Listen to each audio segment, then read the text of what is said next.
Right, we're here talking bollocks. Hello, everybody. How are we? Saturday night, UK time. Hello. Yeah, we should be out having a beer or stuff. It's Saturday too night, cold, innit? though. Yeah, it's too cold. You're not allowed Yeah, indoors. exactly. Good I'm. reason not to be out. I am not freezing my bollocks off standing outside.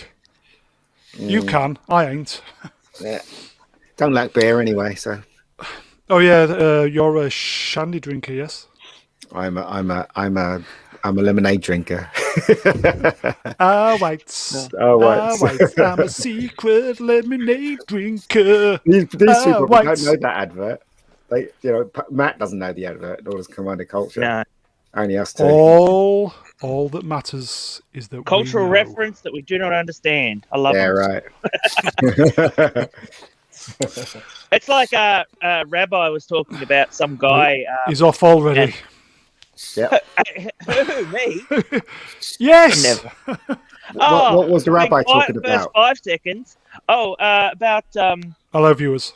John, some guy that used to be like the second, like he was an opposition leader in England, and I was like, oh, and apparently he got thrown out because he was racist, and I think he was up against Boris Johnson, and so yeah, and I was like, who's this guy? And he's like, it's better if you don't know. Is he talking about Ian? He's talking about the Labour guy, isn't it? Yeah, he got thrown out. I had to look him up because I was like, did he? Okay, well, I don't watch any news. I kind of avoided news since lockdown started, so I'm out the loop. I apologise. There you go. I'm going to introduce the guests, if that's okay. Sure. Go for it. I'm shutting up. Commander Culture, how are you, sir? I am doing quite well this fine day. I hope the guests are as well. Is it early where you are? It's early-ish, yes. The sun rises on the fortress, and life gets going. Local time? Mm-hmm. What's the local time? Oh, geez. Around 7. That's not bad. I always get up at 6. Yeah, well, some of us are morning people, so others of us are would rather be out there around GMT time, but... Yeah. Would you like to say a little bit about yourself to the peeps at home, Commander? I'm sure. If people are interested in me, I am Commander Culture. I am a partisan in the culture war that has been raging around us for the last 10 or 20 years. I'm finally jumped into the fray with both feet, and looking forward to connecting with all of the people out there who are interested in protecting what we have left of our culture, our civilization, Western civilization, and the various great countries that helped build it up. So there you go. Are you American? I am from the States, yes, the colonies. What part? I am from California. Ah, California. It's here. That's going downhill fast. Oh, it's going downhill like North Korea, and it's surprising because California gets such a it's kind of a meme almost how crazy and left and all this it is, but a generation ago when I was a youngster and before, California was a bastion of sanity and natural beauty, if I do say so myself. Yeah. So it's just one generation, that's all it takes for stuff to go completely tits up, as they say. Yeah. I will just say for the folks at home, Commander Culture lived in Blighty for a while. Oh, yes, for a short time. Yes, I was lucky enough to live in London and then up in Scotland for a while. So as a youngster. So, cool. Commander, you are all good and ready to go, yes? I am ready to go and looking to find out all about the MegaGeek and Mr. Potts as well. Yeah, well, Mr. Potts, you don't have to find out about him. All you need to know about him is he wears X-ray glasses. That's all he needs. That's what you need to know, really. I'll put on my lead underwear then. Yeah. Good evening, Matthew. He's gone. Oh, I've offended him. I can see you I muted myself. Oh, I can see you. I can see everybody. Evening, Matthew. So How are you? I can see what's inside you. No, I'm good. I'm good. I just woke up about an hour ago. Just Local getting ready time? for the stream, and yeah. What's your local it's a time? bit strange, you know. It's just gone past 8 o'clock. It's a Sunday morning here, so you know, it's one of them weird time zoney things that happens. Are Hey, you Cruel. are you in your PJs then, sitting there on your Yes, bed? I am. I'm in my Spider-Man PJs. Oh, bless you. I Excellent. literally am. I'm in my Spider-Man PJs. So there you go. I do some web flinging later. You're good today then, Matthew? Yeah, oh good. Yeah, fantastic. Looking forward to it, yes? I got all the insults out early in the morning, so I'm all good now. Oh, well done. Very good. And last but no means least, MegaGeek. Hello, sir. Hello, how you doing? I'm not three bad. You okay? Yeah, I'm all right. It's for us. It's what time is it now? Bedtime.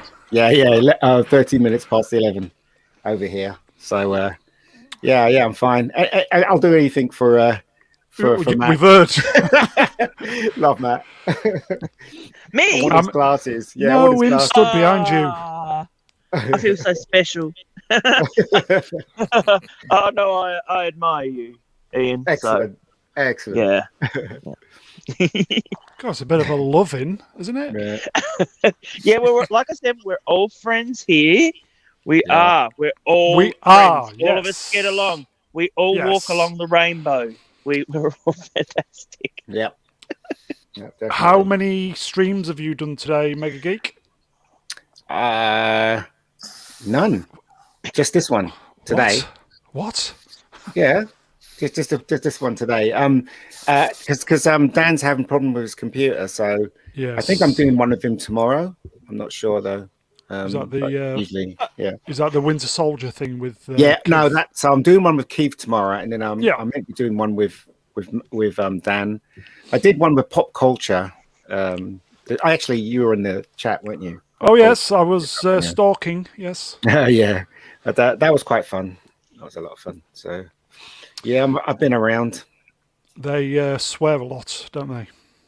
Yeah, the live streams. All live streams are different, aren't they? So I mean, you get lots of swearing in Gary's channel as well, especially with that was his name, Jeremy and stuff. I never, rarely, ever swear on Dan's channel. I just have so much respect for the guy. Yeah. So, I he's a just good behave boy. myself when I'm on Dan's channel. So, yeah. I try to, yeah.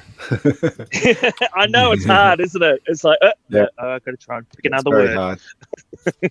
Yeah. I saw the film Nobody, by the way, Ian. Oh, is it good? Yeah.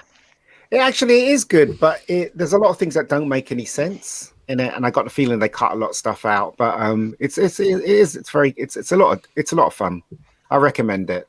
I'll have to check that out. I was looking for it the other day, but I couldn't find it. I think it was a little bit too early for it to be about. Well, it's around now, so you should Right. be able to find it. Okay. Yeah. Shall we just do a couple of little obituaries and then kind of get into the Sure. stuff? So, Yeah, well, someone got buried today, didn't they? Yes, someone did, yes. Yeah, we'll just. That's why I was a bit worried. Yeah, we'll just say rest in peace to Prince Philip. Yeah, we kind of did his little obituary last week. So, It was Yeah.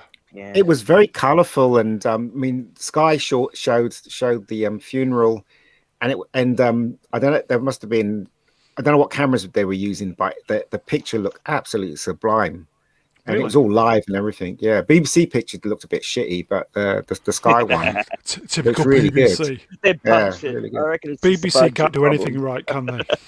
Yeah, but I think the BBC, I think the BBC shouldn't have shown it really because it wasn't diverse enough. So that's Well, the thing for our family. they'll wipe over it. They'll erase it as soon as they're finished with it. Anyway. yeah, Oh, that's the beep for you. moving on, moving quickly on. We'll just do the couple of the obituaries, as I said. So yesterday, Helen Mcquarrie Never died. heard of her. Well, to be fair, I hadn't, but apparently, she was quite famous in certain circles, mainly Was the she Harry married to Potter. who was she married to? Damien Lewis. Guy from Lewis. Homeland. The guy Yeah, from yeah. Homeland. Yeah, she was Yeah. married to him. And Band of His heart must have been Brothers. broken, man. Not good. Yeah, Ginger. 52. He was married to a ginger. 52. Yes, that's really young. As That's far the as I'm same age concerned. as me. Yeah, that's Very just young. very sad. Yeah. Yeah, she was battling with cancer. She starred in Harry Potter, Peaky Blinders. I've never seen Peaky Blinders. As you said, husband to Damien Lewis. You may know her from Skyfall. She was in Skyfall. She was Yeah. she was the woman who was, when there was having the hearing for M. Oh yeah. And they she, attacked and all that. yeah, she was the woman who was putting the boot in behind the desk. The politician type. Oh, right.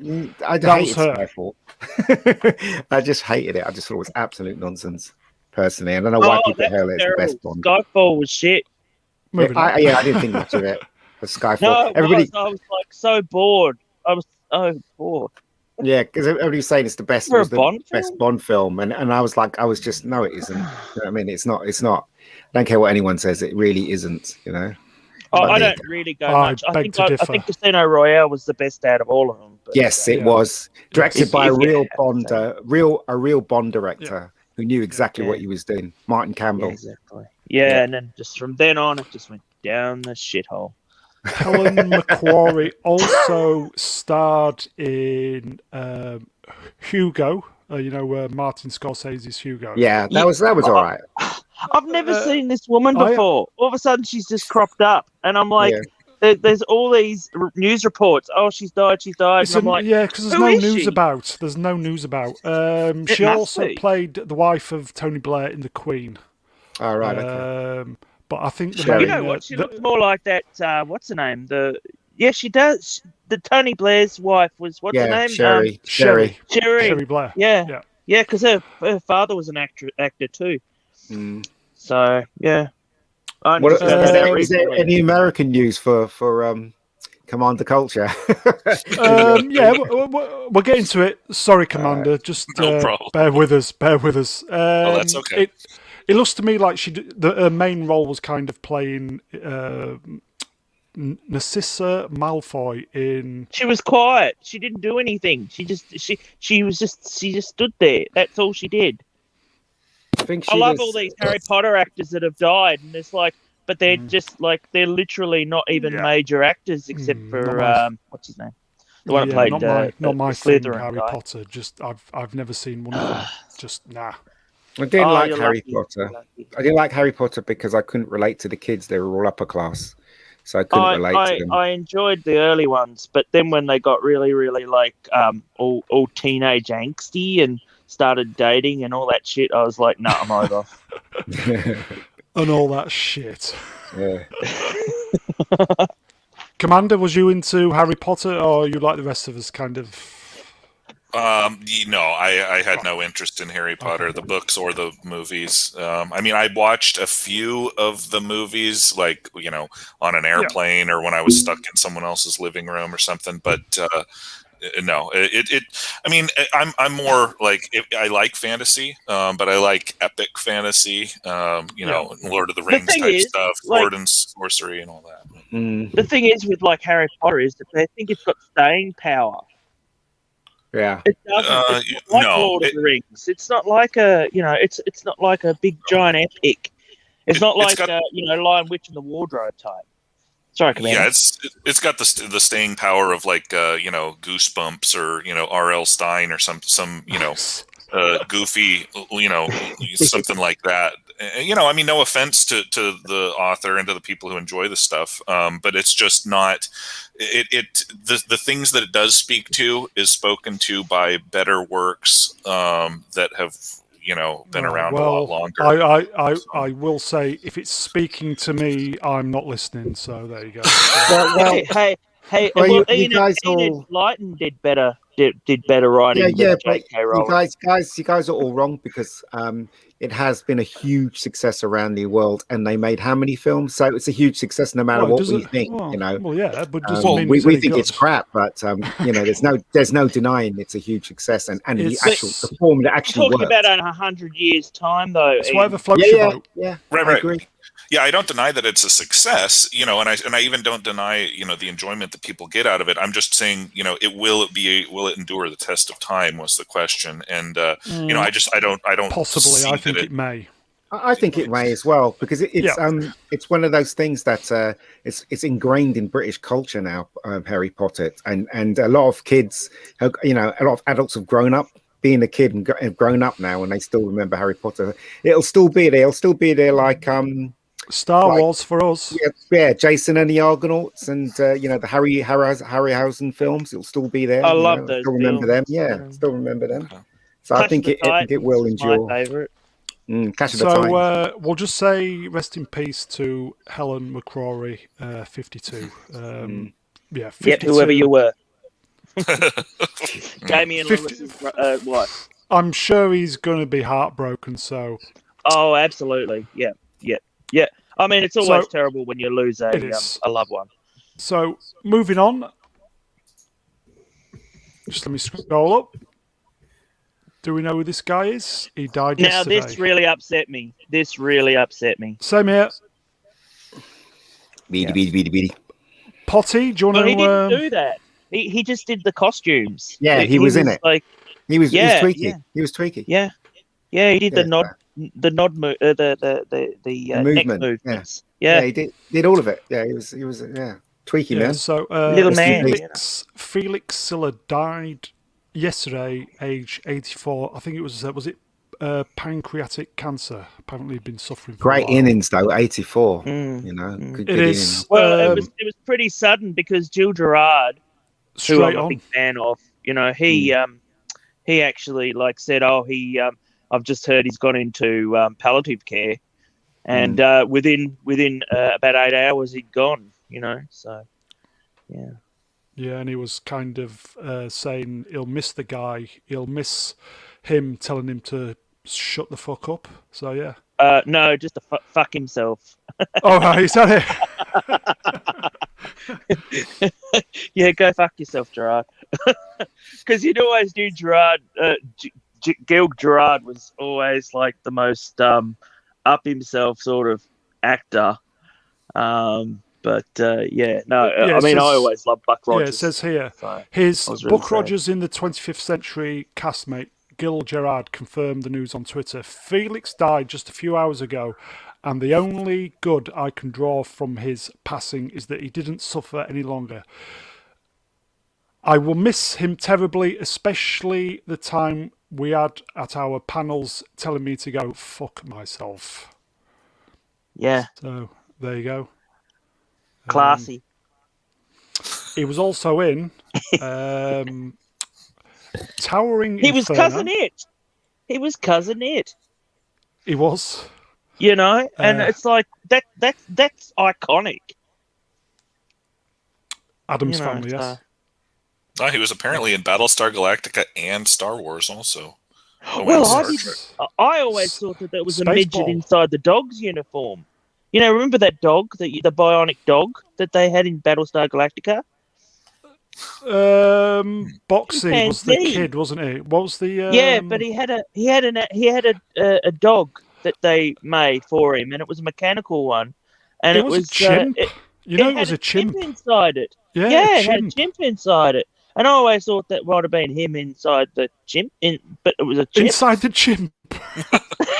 It's like one of those Russian Matryoshka dolls. Freudian slip there, Matt. I know where your mind's at. Yeah, but it's funny though. Not for the chimp. Well, lucky the chimp didn't rip the kid's face off. No. Apparently, the chimp was well trained and it was good with children. So that's what they all say, Ian. That's what they all say. Yeah. until nature takes its course, Yeah. I do promise to do a more in-depth Buck Rogers at some point. Yes, please. I'm a huge fan. I think we need have to the visit original it. poster. Do you mind I love talking? Buck Rogers. I love Buck Rogers. Commander Culture, you like Buck Rogers? I have not. I saw a few episodes when I was a youngster, and other than that, it's really sort of passed over my radar. So I'm interested to hear what you guys have to say about it. Because I remember looking, and I'm like, oh, it's this weird kind of Star Wars thing with like kind of robots. Is this Lost in Space? Is this Battlestar Galactica? And my young head couldn't make sense of it, or put it into something. But MegaGeek, how would you describe Buck Rogers to Commander? Buck Rogers is based on a 50s comic book character. 30s. Is it 30s? Yeah. Yep. But Glenn A. Larceny brought Ripped it off. ripped it off because Star Wars came out. So he got the rights to Buck Rogers. He made it to a TV series, and he tried to update it with the technology they had in those days. Yeah, and it was fun. It was fun. The first season is good. The second season went off the rails because they didn't really want to make a second season according to history. And it died a death after that. So because they changed the whole format in the second season, they tried to make it like Star Trek in the second season rather than the first season being Buck Rogers. No, So there you go. That's all I know about it. How more like Star Trek? Well, basically, Battlestar Galactica.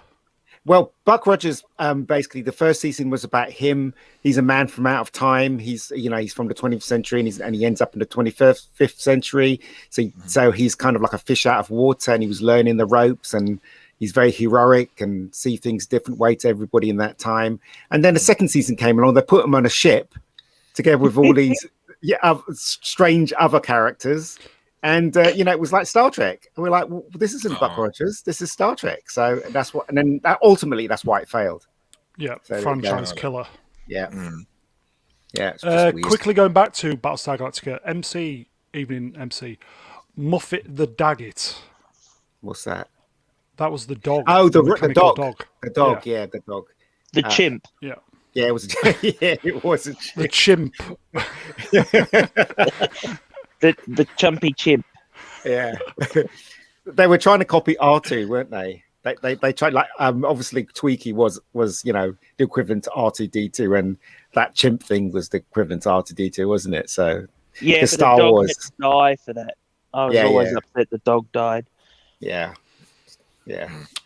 But Buck Rogers is like one of my favorite shows of all time, and we better get onto it soon because I have the official poster, the movie poster. It was one of the very first shows to be. Oh yeah, and I got it cheap. I couldn't believe it, but it's massive, and it's. I have to get a special frame for it, but it's one of those movies that was actually released simultaneously on TV as well. So I saw the movie first. That they put it in the cinema over here, and it had a different beginning. It had like a James Bond beginning with all the girls and stuff. Yeah, it had a song, had a theme song. And the song. It was a little tacky, wasn't it? No, it was good for the time. And I remember they changed their line in it as well, because there's a bit in it where Tweaky had to hide in a refrigerator, and then Buck Rogers says, "Go and hide," and then he goes, "I don't want to go in there, Buck. I'm going to freeze my barbarians off." He says, and then, barbarians. And then in a TV episode, he said something completely different. So there you go. But, I mean, the movie was very, very, very bordering on rude, wasn't it? So there you go. They didn't care back then, though, Ian. No, they didn't. They didn't. Yeah. I mean, those girls were absolutely gorgeous. They were. Yeah. Oh my God, the 70s girls. I don't know, was Farrah Fawcett in one of them episodes? Oh my God. I'm not sure. No, I don't think Farrah Fawcett was. Jamie Lee Curtis. Oh, Jamie Lee Curtis. That's what I'm thinking of. Yeah. That was just when she was starting out. Who's what's her name? Erin Gray. She's gorgeous. I got my eyes off her. Yeah, lovely girl. Lovely woman. Strong, powerful woman. I prefer her as a blonde, actually, in the show. Okay. Yeah. Yep. strong female, wasn't she, in season 1? Yeah, she was. Oh, she kicked You ass. Then she was resorted Wilma to Daring. waitress service in season 2. Yeah, in season 2, they just put her at the side, didn't they? It was ridiculous. She looked like a Thunderbird. Yeah. A female Thunderbird. Just bear with me, fellas. Swap Shop's turned up. Is he? He forgot his avatar. Hello, Deluxe. Are you there? Go home and pick it up. Can you hear me? Yeah. Yes. Yes. How's everyone doing? All right. Are you still painting? When am I not painting? Are you not on your computer? A bit sick of the Fumes. Oh, he's on a phone. He's on a phone, I reckon. Oh, yeah. It doesn't sound good, does it? Nope. He's going to be up and down, up and down. That's what he's going to be. Don't tell me that. That's all I've been doing with my brushstrokes. Have you been doing the Karate Kid? That's not you. That's not you. What is it? Wax on, wax off. No, it's the paint one, isn't it? What is it? I can't remember what is it. Wax on, wax off is the round one, but the when you paint up, down, that one. You've been doing that. I still need to see Karate Kid, so I'm completely it's over my head, mate. That is completely over my head. Karate Kid's a film. It's a really good film, but it's. Have you not watched Karate Kid? Wow. No, I've got to watch those original 3 movies. Is it 3 movies with Daniel in? No, just watch 2. Just the first one. Just the two. first or second one. Just 2. Yeah, I've got to watch those and then watch Cobra Kai because I desperately want to watch Cobra Kai. So yeah, I've got to do the movies first, obviously, or else I'm going to be. Does anybody find the kung fu or the karate in Cobra Kai really slow compared to what we see now? Like the very first time we see Johnny fight those boys when he was trying to eat his burger, it was all right, but it was very, very old school, the karate that he did. I think I'm not a karate expert myself, but I think what we're seeing is, on the one hand, we're used to like snapshots where they'll take like multiple angles of the same fight in a lot of shows, so it looks like it's a lot more snappy and quick. Yeah. And then also part of what we're seeing is that they're not. Actually, don't tell anyone this. They're not karate experts, and so they're going through choreographed moves, and tournament fighting style more than a street fighting type style. But I actually appreciated that about Cobra Kai because I don't like they do that in Avengers and all this other stuff where they have these quick punches and they move the camera angles and they do the shaky stuff so that the normal stage punches look a lot more dynamic. Whereas what you saw in Cobra Kai looked more authentic. Yeah, I thought it might be a lot to do with the directing. Yeah. It's not what I mean, though. If you watch some of the Jackie Chan films, you see everything that he does, and he's very fast. Well, Jackie Chan, yeah. But do you know what I mean? Right. But he's the greatest, martial artist on film of all time. Apologies to Chuck Norris, but... about Bruce Lee? Yeah, Bruce Lee's fast as well. But what I'm saying is that we're so used to because of so many films that have gone by, Jason Statham movies, and we're so used to it being a little faster. And then you go to Cobra Kai, and it's the same style as the first movie, if you know what I mean. Right. So that's why I was a bit disappointed. I thought it would, graduate up. I think that might also be part of because if you look at the ethos of karate, it's it's a defensive art, it's a self-control art, and that's something that Mr. Miyagi was always trying to teach, and that's something that they talk about in Cobra Kai. And it's like, so you're going to be more deliberate in your moves, you're going to be it's not going to be an offensive, all-out hands-on-deck attack sort of thing like you would expect in an actual street fight. It's more like this we're trying to teach you self-control, observe self-control in action, even in a dynamic circumstance. So yeah, you're probably right. Mm-hmm. I think there's a lot of post-production speeding up going on these days as well in martial arts movies. Yeah. Oh yeah, the Jason Statham effect. Yeah. Well, Jason Statham on back and films like that, Korean and martial arts movies, and they've got to be sped up, and it's. I think a lot of it's to do with audience attention spans as well, and and obviously with the quick cuts and Dutch angles and things, it maintains the MTV generation's attention on the screen from glancing away and having a conversation or taking a grab of potato chips out of the bowl or something. It keeps you engaged. I think it's just gone on and on and on. It's got to the point now where it's, the quick cut thing has gone crazy. I think in so many movies, and I think it started off with. I think that's a bit more. I think it's a bit fresh. I think I probably enjoy it going back to that kind of way of showing. Didn't it not start off with Bourne? The Bourne Identity. That's how it started off. The quick shaky cam.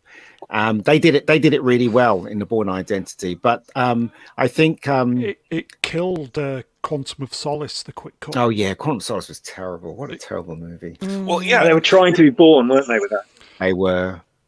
Well, yeah, and with the Bourne thing, you can see though why. Like when I watched it, and you hadn't seen cuts like that, I thought, well, what is this kind of jarring, shaky thing? But you realize, okay, the character himself is sort of, he doesn't know what's going on. Things are cut for him in his mind because he's just coming back into reality in that first movie. And so you're like, oh, okay, that's really cool. Kind of like in Saving Private Ryan, where they did that, going deaf in the battle scene and everything goes in slow motion. When you saw that the first time, you're like, wow, that has a lot of impact. And then when they do that in 16 other movies, you're like, oh, come on.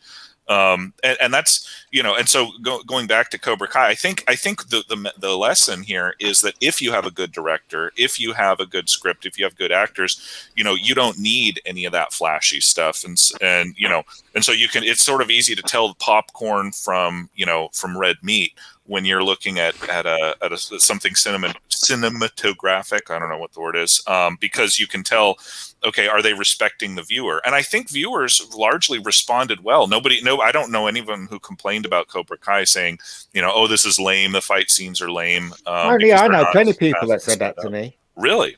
Yeah. Really? Yeah. Okay. Short attention spans. They do. They do have short attention spans, and a lot of people say to me, it's not, it was boring. It was, the fights are not very good. And I enjoyed it though. I enjoyed Cobra Kai. Yeah. Yeah, I mean, they may not be good.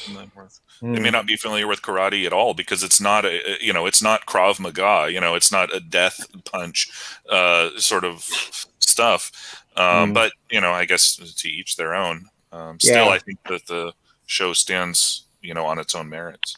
Do you remember that scene in it where they met the girl that was in the original Karate Kid? What's her name? The original. Was Ali? Yeah, they met Ali at a party. Remember? Yeah, Elizabeth Shue. Him and Johnny. You know what? They should have taken the punch bowl and pour it over her head, both of them, because she was acting like she was the thing that they were fighting over, and they were. But she was so arrogant about it. Do you know what I mean? Johnny and Johnny and Daniel should have just kicked her. Yeah, that's what they should have done. But anyway, that's just my thoughts on there.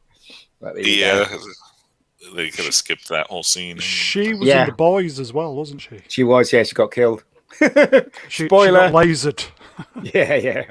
Yeah, that was a good scene, though. That whole first season of The Boys was really good. What a show! Yeah, second season not so good. Yeah, lots of talking about feelings on park benches. No, not for me. Still good. I don't mind that if it has a point. I don't mind them doing that if it has a point. But it's every episode. Well, not really. I did enjoy the season 2, but there's a lot of woke stuff in there. But there were a lot of good stuff in there, taking the mickey out of woke. So that was quite good. Especially with taking the mickey out of Marvel, weren't they? When they were shooting that film and all the girls were together. That was obviously taking the mickey out of Endgame when all the girls got together in that. Yeah. So it did some nice things and it did some bad things, put it that way. But in no way was it as good as season 1. Season 1 was absolutely brilliant. Potty? Yes. Are you still thinking about chimp? Are you still thinking about chimpanzees? Is that why you're quiet? No. Yeah. No. I'm just letting everybody else talk for once. So anyway, have you seen The Boys? No. Moving on.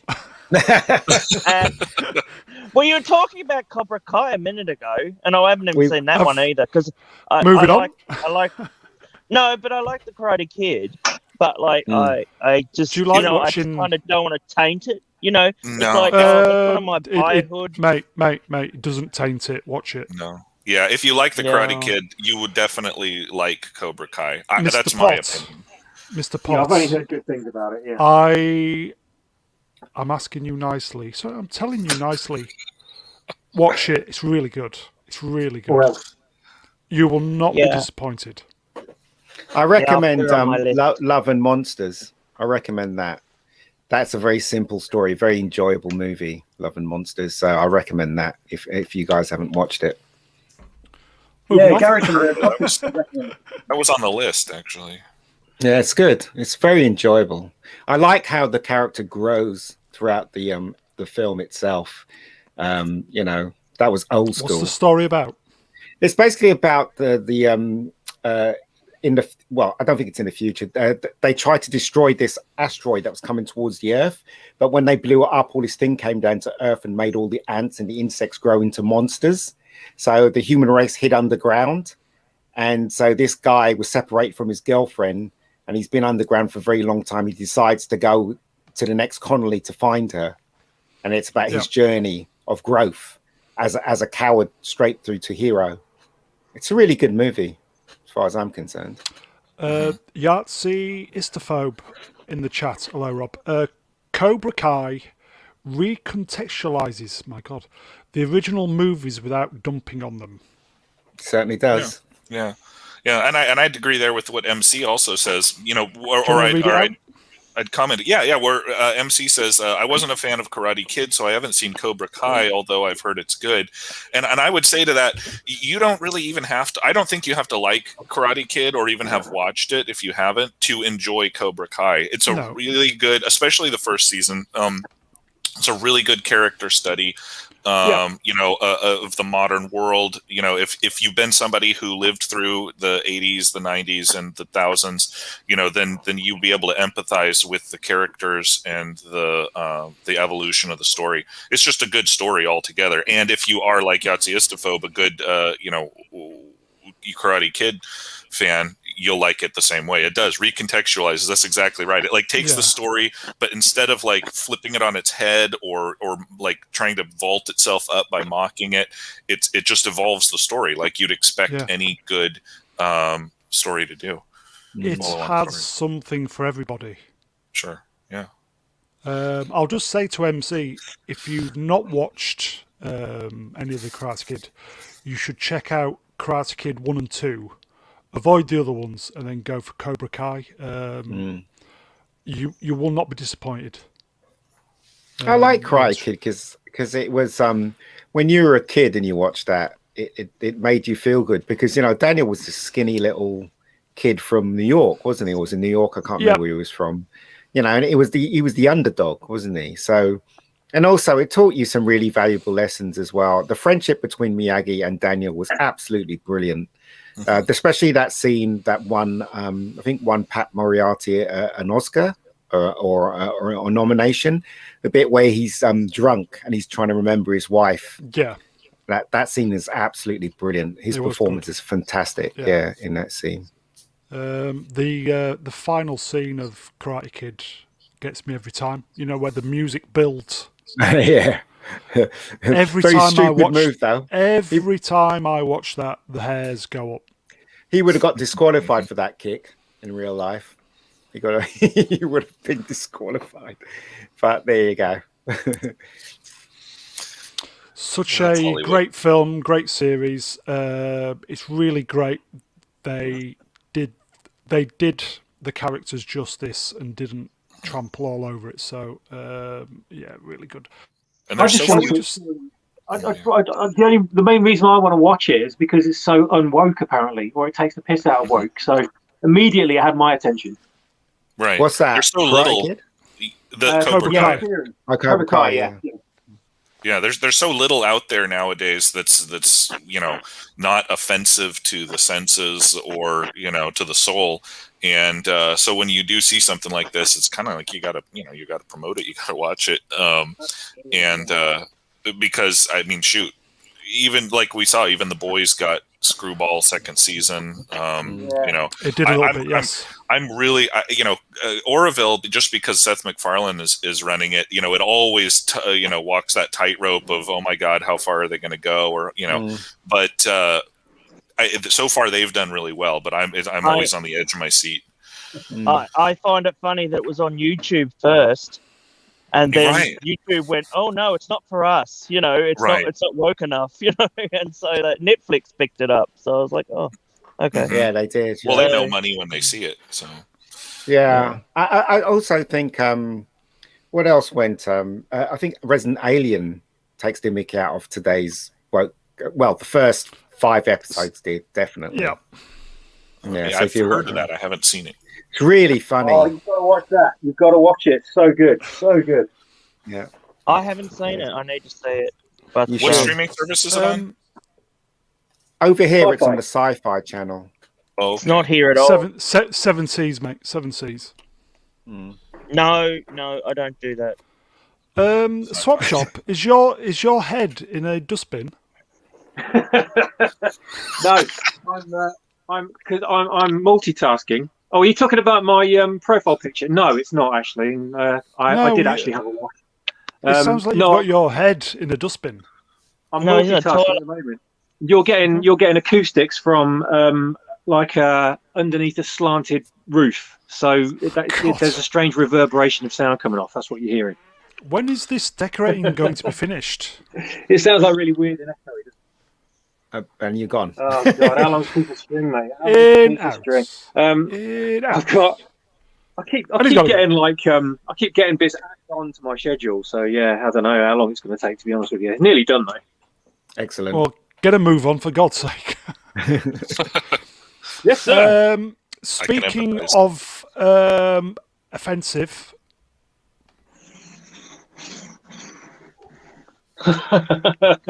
This is absolute bollocks, isn't it? I mean, me not being white, me. I mean, you know what I mean? It's absolute shit. This woman should be fired for what she said because it's very racist. Yeah. There's no two ways about it. Wow, somebody actually said this. Yeah, someone at the BBC, a black woman, said it. What a twat. Yeah, head of diversity. Yeah. Whoa, okay. Well, we'll see where the BBC stands if she still has her job come Monday. Do you know what? I wouldn't be surprised if the BBC reshowed the funeral, and they had a scene in it where they opened the casket and Prince Philip was a black woman. I wouldn't be surprised if they did that. The woman is called Miranda Wayland. Yeah, head of diversity. I saw this thing recently where they were complaining about that, actually. They reckoned that the funeral wasn't diverse enough. Yeah, exactly. Oh, God. You've got to be kidding me. No, it's true. There's some talk show in the UK, and the guy said, I don't think this is diverse enough at the Hope. And I'm like, what the quote from the woman is, okay, he doesn't have any black friends.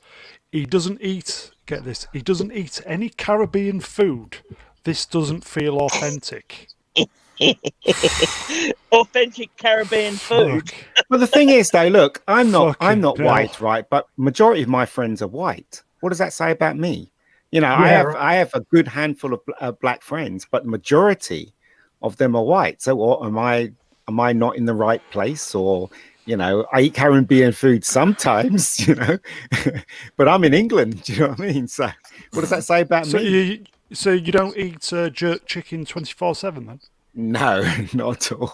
I don't like jerk. Well, actually, does anybody eat jerk? Does anybody like jerk chicken? I love it, and I would eat it 24/7 because I just think it's great. But you know, I'm white, not black, so maybe I've got a higher capacity for it because I've not really eaten it much. I don't know. Cruel Birab, Idris is not black enough. You can't make this shit up. You can't. You really cannot make this shit up. The BBC, they're disgraced now. They used to be lost it. You know what's funny is the fact that when he was cast as Heimdall out of Thor, people were like really pissed off because he was black, and because the original character was white. Oh, didn't even know. And oh yeah, that was a huge thing. It's like, you know, people saying, oh, you know, he should be white. It should be like the comics and all this sort of stuff. And like now it's the complete and utter opposite. This is like 10 years ago. So now it's a complete and utter opposite, and he's not black enough. The thing is, though, it's really good, Luther, because he is a black character, and they don't make any reference to his skin in the show whatsoever. No, well, it shouldn't be a reference. Exactly. It's like I don't care if someone's fucking gay or not. I mean, you know, it's just like you don't fucking point it out like 100 times a fucking day. No one does that. Yeah. This is how it used to be, right? This is how it used to be. Right? We used to get on, you know, it didn't matter what colour you were, what ethnicity you were, what creed you were, it didn't matter in the slightest. You just got on with it, and life was life, and, you know, and it reflected that in entertainment as well.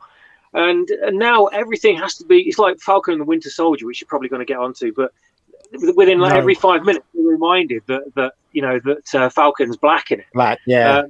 So what the hell are you doing? You know, you go back to the 80s, which is supposed to be this really un-PC era, and nobody's mentioning. You know, I mean, you might get it here and there, but it's like all done in good humour, and no one ever dwells on it. But now it's just that's the main crux of the script. I'm just banging my head against the wall, thinking, what the hell are they doing? Yeah, I remember when Iron Fist, you know, that one, the Netflix show that was coming out, and they reckoned that he'd been whitewashed because he was supposed to be an Asian guy. But I never even saw that. You know, and it's fucking ridiculous. This whole fucking shit. MC in the chats. This is surprised me as well. MC. Falcon is black. I didn't notice.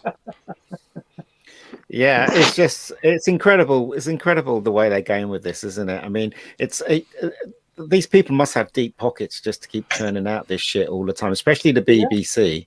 Yeah, you know. Well, they got your pockets, right? I mean, that's how they fund themselves. Well, they haven't got my pocket because I don't pay for the license. So, Yay! Good for you, sunshine. Yeah, so I don't pay for it, and they're because they're bugging my mum though. But I'll tell my mum not to pay for it. I'll have to come round and knock on her door if they want money. In the chat, Yahtzee Istaphobe. Again, another shocker here. Falcon isn't black enough. No, he's not. I haven't seen him eating Caribbean food. No, exactly. Well observed, Rob. Well observed. He was a black character dressed in white. In the comics. Yeah, in the comics. Yeah, like, definitely. You know, they don't do that here now, do they? In the movies, so it's like, you know. I mean, the one thing I don't get about Falcon and Winter Soldier is they made another guy Captain America, and he didn't even have any powers. No one in the real world would do that, would they?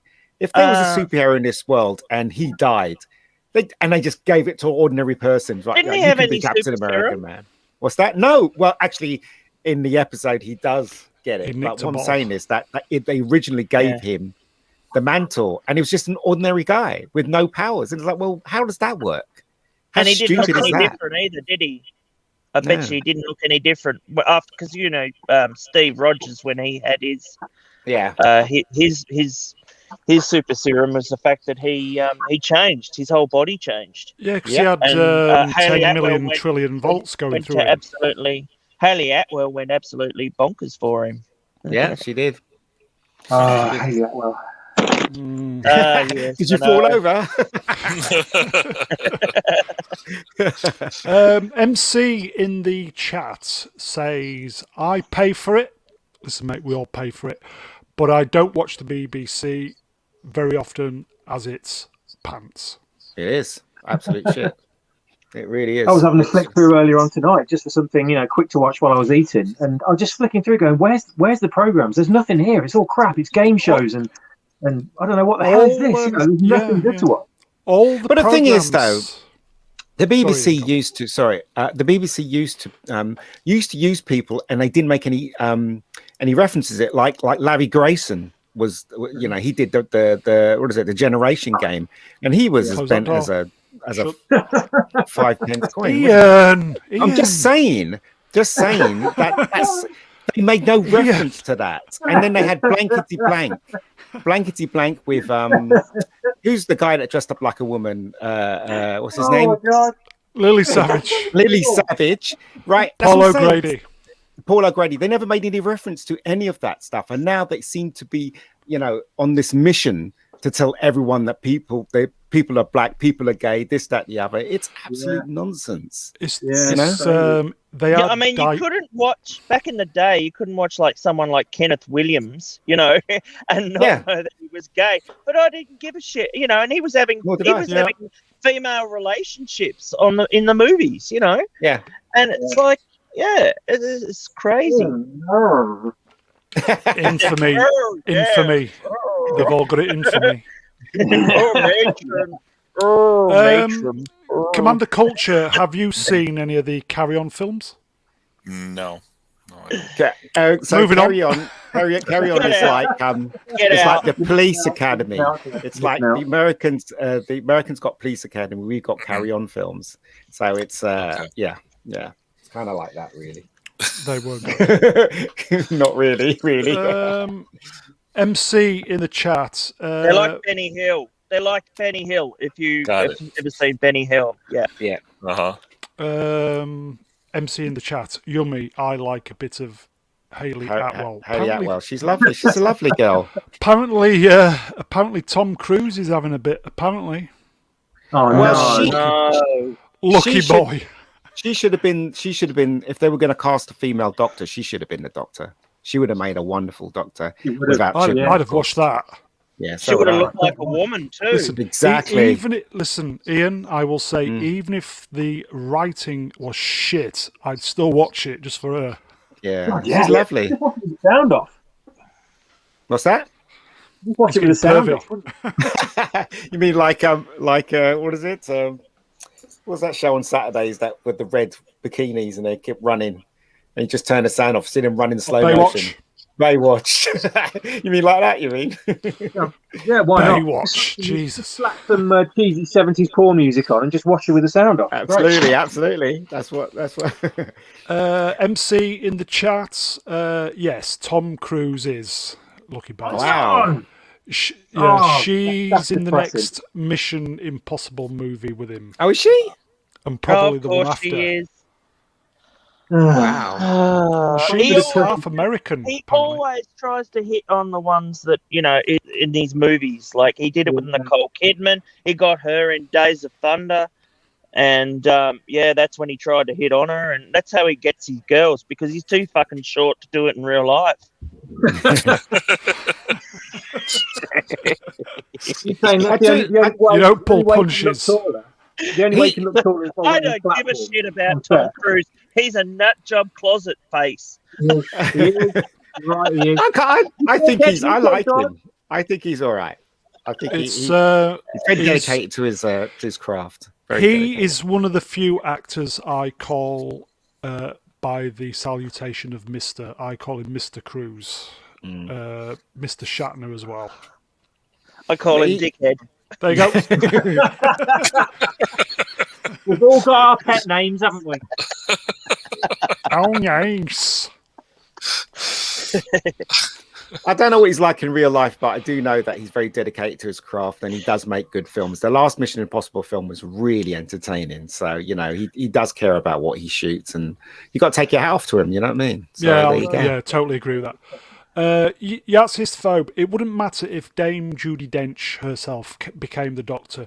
She'd still have read the verbal diarrhea from true. Chimbol's poison pen. Yes, that's absolutely true. I've got to give props to Dame Judi Dench because, she has this thing with her grandson, and I don't know if you've seen it. It's like that. It's like a Zoom type chat thing, and he's trying to tell her all these jokes, and she actually knows the jokes. Like, she figures them out. She's that intelligent. Does she? You know what? Clothing as well. But in real life, she does swear a lot. You never think she that fucking does. Yeah, she does. She every sentence. She does swear a lot. She always plays old women. Even when she's young. Seems a bit of a shoe-in, but there you go. That is the best thing I've heard all day. That is We the need an best old thing I've heard. woman. Oh, let's get Helen Mirren. No, we can't afford her. All right, We need a new straight white male lead for the next Mission Impossible movie. Who do we call? Oh shit! Of course, bloody hell, Judi Dench. Why not? Yeah, exactly. Yeah. Just quickly going back to Luthor, MegaGeek. How if it does come back, then how can they make it better? Well, just ignore what the stupid woman said and just do let Mr. Cross, the one that created it, let him do his thing. When it comes to creating stuff, creatives should be allowed to create and have a free reign creating, whether it be a novel or a script or a movie. You know, they shouldn't be told that they have to have diversity when there's really no need for it. Do you know what I mean? They shouldn't. They should cast who they want. But the thing I've been saying is that the way to solve this problem is to promote a black guy in Hollywood so that he can make black films. Or do you understand what I'm saying? Because when they do stick all these diverse people into these movies, it feels wrong because that's what they're doing. They're shoehorning them into the films. Why not get someone that actually creates content for that culture? Do you understand what I'm saying? Rather than something original, something new, like the barbershop films were mostly black people. You know, just promote more of that rather than shoehorning different diverse people into things like James Bond and the Doctor Who and all that stuff. You know, create new content for a diverse world. So that's what I think. I mean, I think they're doing it the other way around. It's stupid. That's what I think. Would dearly love a new series of Luthor. Yeah, it's a movie. It's going to be a movie next, apparently. I know they've been saying that for quite a while, but they kind of left us hanging with the last episode. Commander, have you seen Luthor? No, I haven't. I've heard that it was watchable. It was good stuff, but I have not seen it. Very, very watchable. Yeah, it's really good. Very dark as well. I like that. I like that kind of. I like British, detective type stuff. So I will have to check it out at some point here. Yeah, I kind of binged them all in one go, all the series, and yeah, it was really, really good. It was excellent. Quite a few shocks in there. Yeah, well, it is. It's a horror cop, isn't it? It's a horror cop series. Yeah. That's what it is. It's quite unique. The last horror cop thing I saw was Seven. So he deals with serial killers, Luthor, and he deals with the mob as well, and they're all very. It's all very dark, the show. So, but it's a really good show, and he plays it, wonderfully. Idris, he's such a good actor. In that is it like True Detective at all? I don't know if you saw that. No, it's not. It's not as detailed or as serious as that. There is a fantasy element to it, right? But and it's very British, and also I like the idea that he wears those clothing all the time. He's like Columbo. Columbo wears the Mac. He always wears the red tie and that jacket of his. So he has a very iconic look, Luthor. So it's almost like the detective version of House. Yes, you're working. House, okay. Yeah, it's working. It's great. Maybe not. It's Matt talking to. He's still thinking about them chimpanzees. Matt, could you please think about the chimpanzees after the stream? Yeah, the chimpanzees killing the stream, mate. I was having I haven't been able to hear you for the last 5 minutes, so it's like right. It's been absolute bliss. Very funny. Okay, so we'll quickly move on from Luthor. The woman should shut her gob. She doesn't know what she's on about. We need a new series, yeah. Here we go. Oh, bloody hell. Why is this up? Why is this up? I love that picture so much. Oh my god. Do you? Oh yes. Why are we Well, talking about this, Ian? I hope that this doesn't cause offence and that I've not misjudged the situation wrong. Yeah, all right. Do you have any news? No, look. Katie is not playing Rebecca Gold in season 2. She has decided to. She is not. So I have to find someone else to replace her. So this is the thing. Is she going to regenerate? No. Do you know? I think what I'll have to do is I'll have to cast someone equally as pretty. I've got an idea, Ian. I've got an idea. She can drive, can she? She can drive, but she's scared of driving. Apparently. Okay. Well, she doesn't have to go very far. You can have her drive off a cliff and her face reconstructed. and then, the problem's solved. Well, what a great intro. It'll start all over again. It'll be like if you didn't see season 1, you'll see season 2, and it'll be a whole new show. Could you drive through a billboard? In the chat. Yeah. MC in the chat. MegaGeek has excellent taste in women actors. She's. We had a long conversation about it. I've known her for 20 years, and we're still friends and everything. I don't hold it against her not coming back because it's because she works a lot. Do you know what I mean? She does a lot of ads and stuff like that, and so it's okay if she doesn't want to do it again. It just leaves a problem for me, but it shouldn't stop me from making season 2. I will carry on the story, but just have someone different playing her. I hate it when they have an excuse for changing an actor in TV shows, like he had an accident and we had to do plastic surgery on the film. That's why he was different and all that stupid idea. Or he was playing with chimps. Yeah, but I just want to go right. It's someone else playing her, and she's different. That's the best way. Just get Judi Dench. It'll be seamless. Judi Dench. I will say, Ian, I'm genuinely gutted for you. Well, look, the thing is, it might be the best thing for the show. You never know, because she's busy, she can't do it. We might find someone that's totally up for it. It's like James Bond. It's just going to be just like James Bond. Just don't replace her with someone that just is a little bit Roger Moore. too that she's put on about 100 kilos and no. Bella Remberg. Yeah, I think everybody's. The whole cast is devastated. I told the cast, and they're all very upset about it. I can't. I'd rather have her. I'd rather have Katie wanting to do it than forcing her to do it. If you know what I mean. You know what? She needs a struggle session. Get her on here. Well, now. I'm gonna start a GoFundMe page. Oh yeah. Yeah. Well, as I said, it's not my fault. Specifically for MC, because can you read the in the chat? Does she do kids parties? 50-year-old kids. Mark, if you manage to get her, mate, I'm coming to your birthday. MC, she's not your type, mate.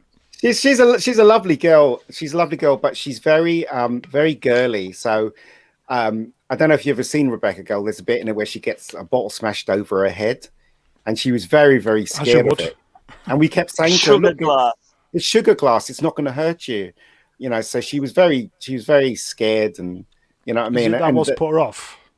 No, it's not that. I don't know. I think it's because she reckons that it's too much, because the season 2 is 90 something pages long, and she can't commit to something of that length. That's what she said to me, and quite right so as well, because nobody gets paid when they do a web series. So, if work comes up, then she has to do it. So, I totally understand, but when the main person is Rebecca Gold. Yeah. Oh, come on. Ian, stop being so negative. They did it with Batwoman. They can do it with Rebecca Gold. I would say seamless. It was Could you not absolutely pay? seamless. You wouldn't think it was the same actress. I'm going to mute him. Could you not pay her? Or would that put you in a I've position? offered, but that didn't make any difference to her at all. She's in a transition in her life anyway. She's got a new boyfriend and she's moved house and stuff like that. So do you know what? I don't really want to. Do you know what I mean? I don't really want to stop her from moving on in life. So God bless her. I hope she finds what she's looking for. But the thing is, the show must go on. And I'll find you a replacement, Ian. I will. Would it be you? No. X-ray glasses on. Super soldier. I wish they worked on her, but anyway, I may have a friend, but she lives in America, but she looks very similar to her as far as her looks. Not so much the body. The body, she's a little bit more ample. Right. But other than that, she might actually fit the part if you can fly her over. Yeah, I mean, the idea is to get someone that actually looks a bit like her, has the essence of her, that kind of thing, and and just carry on from there. How old is she? We'll do so. Send me a photo as well, mate. Yeah. Katie's in her 30s, 36 or 35, or something like that. She's around that age. Yeah. But Kate looks very young. She looks like a teen. She's got acting experience, so. Besides the adult industry, she's got acting experience. And Katie's very tiny. She's like 5 foot nothing. Yeah. Small, No, she'd fit perfectly if you can get her there. She might even just come over for another job. And well, are people allowed to fly to other countries these days because of the? In America, they are, aren't they? What about getting Hayley Atwell? Well, that would be great, wouldn't it? Like get Hayley Atwell. Hey, you can get a cameo from Tom Cruise as well. So there you go. I would love to have a scene in it where she's just killed someone. As she walks out, she meets John Wick. That'd be so cool. He could wear a wig and he'd be 5 foot as well. So he'd be able to fit into. Well, you can tell it's him when he runs. Because Tom Cruise has that special run, doesn't he?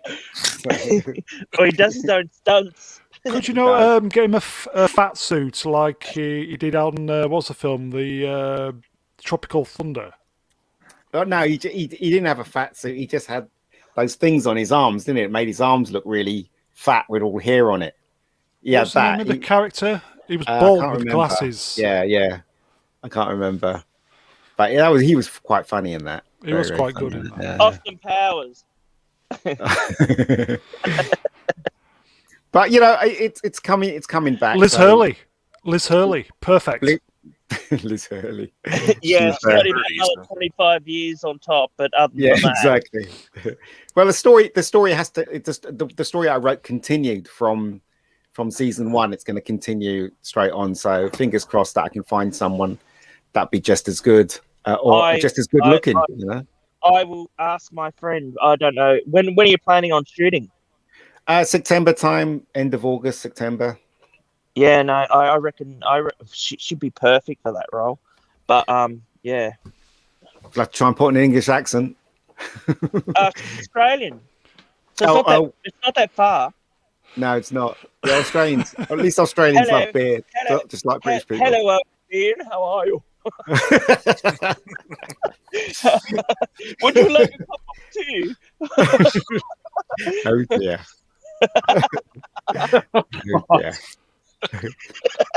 But it's just like us saying, gee whiz for the Americans, isn't it? Because the Americans don't. Well, they do say gee whiz. The Americans say gee whiz. Commander Culture, do you say gee whiz? Yeah, we say gee whiz. Depends on the accent. Some people in Texas say gee whiz. Golly, gee willikers. They all sound like Gomer Pyle there. No, we don't say gee whiz. Shazam! Yeah. You know what's funny, right? I've got nieces, and when they were really young, I used to take them to cinema and stuff. And when we were coming home on the bus, they used to be talking about shows, and they repeat lines from the show, and they repeat it in an American accent, because mostly the shows that they like is American. So they'd be talking about, I don't know, some American show, and they'll be saying a line, and it'll be perfect American accents. Do you know what I mean? That's just, I find that really weird. Kids are flexible with that kind of the brain plasticity or whatever you want to call it. When I spent my time in England, I came back to America, and I don't think I had an accent, but people would say I said words weird.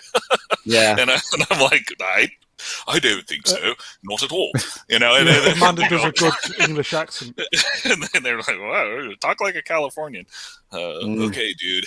So I had to exaggerate my California accent just to fit back in. Yeah. And, I think we've offended Swap Shop. Is I find that when you go to another country, especially because I've been to California a couple of times, and when you go there, your accent actually becomes more pronounced. Your native accent? So, yeah. It's like I'm Australian, mate. and so and you go and then they go, "What's wrong with you? What's wrong with you?" And you just go, "Well, I'm from another country. I'm not from around here. I'm not from these parts."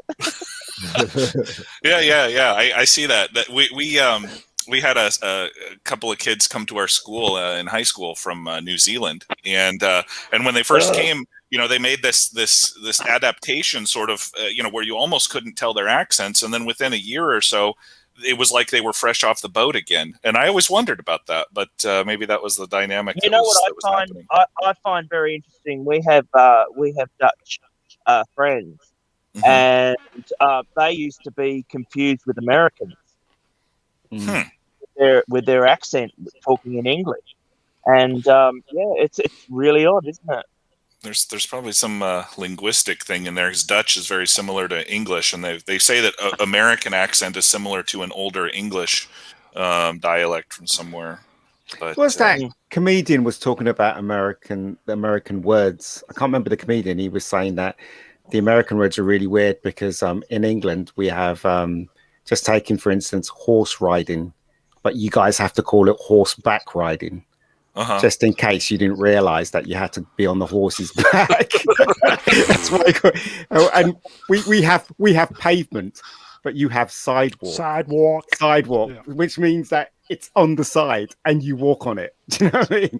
So it's quite funny the way he was going on about the different words. I noticed Americans don't say things like burning rubber and all that sort of stuff. So we've said. Like burning rubber, like you mean going fast in a car? Or something? Yeah. Oh, yeah. Well, no other way. They do say it, I think. I mean, I've said burning rubber. It's okay. But Americans find it funny when you say rubber for some reason. Oh no! When you say fag, I'm going out for a fag. They do look at you strange. Well, that means something in San Francisco. I know. Yeah. We had sweets called fags for the longest time. Yeah, we did as well. Yeah, we did. Sweet cigarettes. Yeah.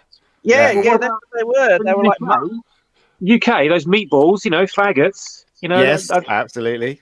How can they only be in the UK? Surely they're not just a UK thing. Yes, they are. Good Lord. Faggots are very nice. They're too close to maggots, I think. So that's probably why they never ever. But we have an ice cream here. We have an ice cream here called Gay Time. Serious. I'm dead serious. Please take a picture and use that as your profile image. Please. I remember explaining to American that we have a cake called Spotted Dick. And the American looked at us. Really I've been to the doctors several times with that. It's Iceland you want to go to, not the doctors, Mr. Brown. Yeah, exactly. Has it been treated, Mr. Brown? It fell off. That's lack of use. Spotted Dick and custard. No, lockdown, mate. Lockdown.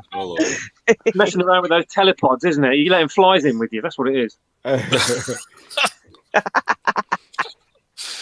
boy. Commander Culture, have you ever Yes, had spotted dick and custard? Well, we're talking about the food, right? Yeah. Yes. No, I have not. No, I have not. In fact, that was one of the things when I got back, from England. One of my more sophisticated friends, he asked me, "Hey, did you eat that there? Did you eat spotted dick there?" And I'm like, "Excuse me?" He almost got a punch in the mouth before he explained what it was. I'm like, I have never heard of that there. It must be higher than my social class, but no. And then I've never had a chance, but I've always thought it would be nice to go back and try a bite. It is Jam quite roly nice. poly, jam roly poly, spotted dick, basically the same thing, but very nice. It'd be like you go to Scotland or whatever, and you have to eat haggis. It'd be like, no, I know what haggis is, No, and that's the point. It's just like sometimes you just don't eat what what about black pudding? Natives are eating. Oh, black pudding. What about black pudding? We Matt, have that for sale here. Yeah, we have that for sale here. Yeah, I've seen black pudding. I mean, we sell wallaby and stuff like that too on the meat market. So it's it's quite a quality now of weird stuff. The one thing I noticed in America when I was in America is they don't have diluted drinks. So you never have Ribena down there or squash where you have to mix it with water. The Americans and the Canadians don't have that. When I went shopping in America, I asked where crumpets were, and I did. And anyway, so my friend who was my translator at the time, she actually said, I had to have a translator, and so anyway, they do speak English in America. She went and found me, the American English, and so anyway, no. What's that? They think you're disabled or something when you talk in a different language. It's like one of those glasses. It's like anyway. you need to. Can I go to the? Is there a toilet in here? And I go. You want to go to the washroom? I'm like, no, I don't want a bath. I just want to have a piss. Do you know what I mean? That kind of thing. I actually had to start saying restroom because they did look at me funny when I'd say, "Oh, look, I need to go to the loo." Yeah.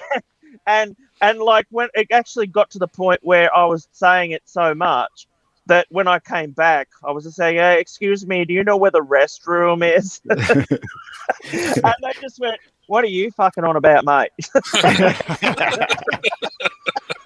As long as you didn't ask where the bogs are, you're all right. Yeah, exactly. Yeah. Oh, we don't have that word. I'm going to go for a slash. Excuse me. That's what it is. Yeah. I said that when I was in California, and they all looked at me strange. There you go. Well, they probably thought you were Mike Myers or something. Yeah.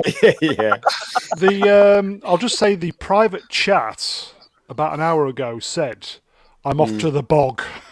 Oh yeah, well I did say that, didn't I? So I'm off to the bog. That's what I call it. The bog. What I don't understand, they call it the John in America. I mean, what did John do to actually deserve his name being named after a toilet? For God's sakes, do you know what I mean? I don't understand why they call it the John. Yeah, when I used to watch Happy Days, they used to call it the John. Yeah. I thought, what on earth? What? We call it the John. We call it the head. We call it the crapper. I'm trying to think. I don't know where. Think of what it actually is. The toilet. Yeah, the loo. Anything. Yeah. It's the toilet. Yeah. No. I had to explain this to somebody who wasn't a native English speaker once, and it's like you don't say toilet in American English because the second you say that, people get an image of exactly what's going on in the toilet, and so you don't want to ask the waitress at the restaurant, "Excuse me, may I go to the toilet?" And she's like, "Oh my God, you're going to be in the toilet," and then everyone's off their feed. Within earshot. So, you say, "I'm going to go to the restroom," and then people get an image, "Oh, he's going to go in there and rest. Oh, he's going to go in there and go for sleep." Yahtzee-istophobe. They say timing's everything. I'm going out to smoke a fag. No, you're not allowed to kill in this country. Yeah. I was in New York and I went to this diner. It was called a TikTok. And it was a really nice diner, but when we said things like that, the waitress was really the Americans are really nice when you say things like that. Oh, you mean the John? You know what I mean, and stuff like that. So it's not they don't get shocked by it. They they're so quite Matt said we just assume that you're like mentally disabled or something. You mean like, call it? It's like what cruel Barabs just said about call it the lavvy. It's like I used to call it. I used to think they used to say the laboratory. And I'd be like, what are they making in there? And it's like, what cooks? A strange brew. I did a job in America once, right, for a month, and I had to go because where I was staying, I had to go downstairs and go to the laundrette, and I ran out of money once, and I went up to this person, and I said, "Do you have a quarter so I can put it in the machine?" And she was so taken aback by my accent, she shouted at her husband. She said, "Quick, come over here. There's this black guy talking English." He's black. I was like, what? What? You know what? I don't want this to come out like it's racist or anything at all. I'm going to mute you then. You're getting muted. No, it will not be racist. I promise. But we had some people at work, and they are from Africa, and I think mainly Nigeria. Illegal. And, oh yes, absolutely. That's a racist thing that you just said. But anyway, so we had them, and we had an American guy, and he was from America, and he had he was black skinned, but he was African American, I guess is what you say. So anyway, he just joined. He was a casual worker, and anyway. One of the Nigerians went up to him and said, "Oh, what tribe are you from?" And he said, I'm from America." "Yes, but what tribe?" And he said, "I'm from America." And she's like, "But you have to be from a tribe." That was it. They did that in Crocodile Dundee, didn't they? Yeah, they did that in Crocodile Dundee. Serious? Yeah. And I'm like, crazy. Wow. It's like, obviously they never understood that even though his accent was different and everything like that, he was of the similar skin tone, so therefore he must be from their part of their country, I would say technically we're all from a tribe, but there you go.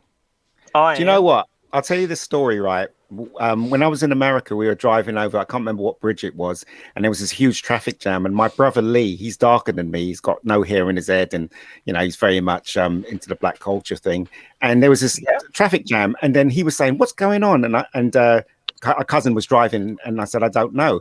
And it was about the time when Princess Di had died, and so Lee said, "I'm getting out the car to see what's going on," and my cousin said, "Don't get out," because there were police down the end, 2 policemen down the end. And Lee got out, and immediately Lee started walking towards the policemen. They had their hands on their guns, right? Wow. And then Lee just opened his mouth and said, "What's going on?" And they realized he was British, and their hands came off the gun, and they just started talking to him, Wow. And right at the very ending, they went to him, "We're really sorry about your princess, man. Really, really sorry." Do you know what I mean? So it's really weird, isn't it? Because all they saw was a black guy coming towards them. And then suddenly when Lee opened his mouth and they realized he was British, it was the alarm bells were clear. When I was reading about American culture and that before I went and traveled over there, it was very interesting because one of the things they said is when you get stopped by a police officer, you say yes, ma'am, or sir. That's what you refer to them to, as you don't refer to them to anything else. And I'm like, well, what else would sir. Well, what else would you refer them to? Hey, copper. Yeah. Oi, Porky. Yeah. Get your hands off me, you pig. Commander, do you know anything about American culture? I know a little bit about American culture. He lives it. I live it every day. I mean, for the police thing, it's almost what's the word? Like an unconscious reaction for police to put their hands on their gun when people are approaching them directly. one of the things I've learned in traveling the world is that I'm not sure how it is in Britain or Australia, but in a lot of places in the world, police, when they pull somebody over, will actually park in front of them, or they'll expect the driver to get out of the car and approach them, whether they've pulled them over before, in front or behind. Whereas in America, if you get out of your car after you've been pulled over and the cop is always behind you, you're going to be staring down the barrel of a gun. Yeah. And so they're just all not all police in all circumstances, but just in general, it's policing in the United States is a much more, shall we say, dynamic, sort of exercise than it is in maybe other countries until recently. But I had to have a laugh at this book that was telling me about all these cultural differences, and one of them was do not walk into a room naked if anyone else is not naked as well. That's for the French. That's for the French. Yeah. And I'm like, no, this is for America. And I'm like, well, doesn't that go for anywhere? You just don't walk into a room. You just don't walk around nude. But I suppose it might be different for like Sweden or somewhere like that. Yeah, no. I've never been to Sweden, but I've heard some pretty weird things. A friend of mine, was an exchange student in Sweden, and she was just walking through the park, and there were people out there doing, how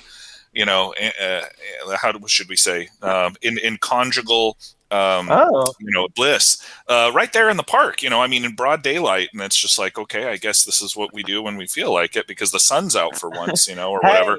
Do what the Swedes do, Well, it's like the Swede.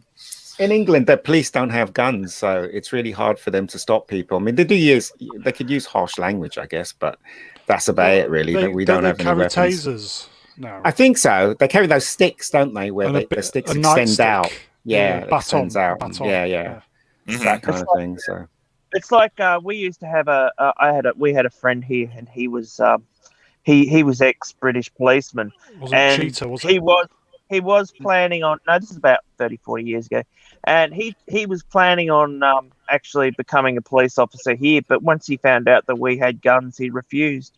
So he ended up getting another job, something else. Yeah, he just didn't. A lot of people, we carry guns around here, and only the police do, none of us, because we're actually sane. And so it's like, you just, it is intimidating. Let's just say that. So, we behave ourselves, So, but I can understand also because it's like the criminals wouldn't have guns either, would they, over there in the UK? Would they, No. Ian? I don't know. They would. They would. And Some you know would, what, some right? would. The best thing about the UK, in my opinion, police force is that when somebody does do something, like there was that example where that terrorist went stabbing people on the bridge, and all they called and the next thing you know, SO19 is there, and they took him out without, with just like that, they took him out. So SO19, is a police force that has weapons. They have guns. Yeah. So if they call SO19, you're screwed. That. Yeah. No, you do. You need something like that. Yeah. And it's just the fact that we don't have anything like that here. Like so it's you have the SAS it's a totally as well. Different cultural thing. Yeah, we do, but we don't really ever use them. Only for like they are strike force. They are planned and everything like that. So Yeah. I missed the Bobby hats they used to have. Yeah, we used to call them the tit hats. That's what we used to call them because they look like tits. Yeah. That's the worst thing they did when they got rid of them. Speaking of tits, Swap Shop is still there. Yeah, I'm here. I've been commenting. Yeah. But I remember, if you watched I don't know if you remember a show called The Sweeney, Matt. I like the Sweeney. The Sweeney was fun. But they had the old police uniform in those shows and stuff like that. But I think the majority of them wear the flat hats. That's why I liked Life on Mars, because it was like I was returning to all that stuff. Yeah. But I like that. I just like that uniform. It's very British. Yeah. And the phone boxes, the red phone boxes, and the post boxes, and the taxis, and. Do you guys still have phone boxes in? Yeah, very rare though. It's very rare. Yeah, same here. Apparently, is the Doctor getting rid of her phone box? Is that true? I hope they get rid of her as well. Bloody hell. With explosives, that'd be fantastic. But see, if we think about America, we think about the yellow cabs. We think about Hollywood. You know, there's loads of iconic things that's connected to America. Kathleen Kennedy. Oh God. Statue of Liberty. Statue of Liberty, yeah. There was a new rumor out this week, wasn't there, from the mighty Doomcock? Did you see the videos? No. What's the rumor? Apparently, she has gone. She's gone. Where's she gone? Apparently. Well, she's disappeared and the tweets have stopped, right? Yeah. Apparently, there's been stuff going on behind the scenes, and she's gone. How does anyone know that she's gone though? I mean, it's not like she's been communicating with anybody. Commander, did you see the video? Yeah, I did. It's just multiple sources from Disney corporate people in different parts of the world, all saying that they haven't had any contact with KK, and that she's sort of, her projects have sort of moved over to the side, and that Favreau's projects have moved up. So it's all tangential, sort of. Evidence, but and of course reports of her death have always been greatly exaggerated, her professional death, but if you have a character that's a rock that drives a Millennium Falcon, come on. I think to me I'm looking at it not just from the the fan side, but from the corporate side. That conference call that went out to all the stockholders, I think was a complete disaster. And as far as her career goes, because when the executives and the board is all hearing this, why is everyone hating this person? I thought that our bottom line was X, Y, and Z, and blah blah blah. And then they're like, well, if she's the one that's costing us all this money, for a lot of them, I think this is the first time that any of them had heard directly from the fans. That's unbelievable. And so, well, it's the way it works. They don't care about the actual product. It's like if you invest in, Johnson & Johnson, you're not really up on the baby shampoo, world. You just want the bottom line. And so they hear this and they're like, well, maybe this is why this whole thing is working or not working. And then they look into it and they say, oh, wait, you just created a character that's a rock. You hired people who directly, mock the fans. What's this thing with Gina Carano? She's the most, popular character in the show. And then they go ask other creatives like Jon Favreau. And he's like, yeah, well, I didn't want to say anything, but she's got to go.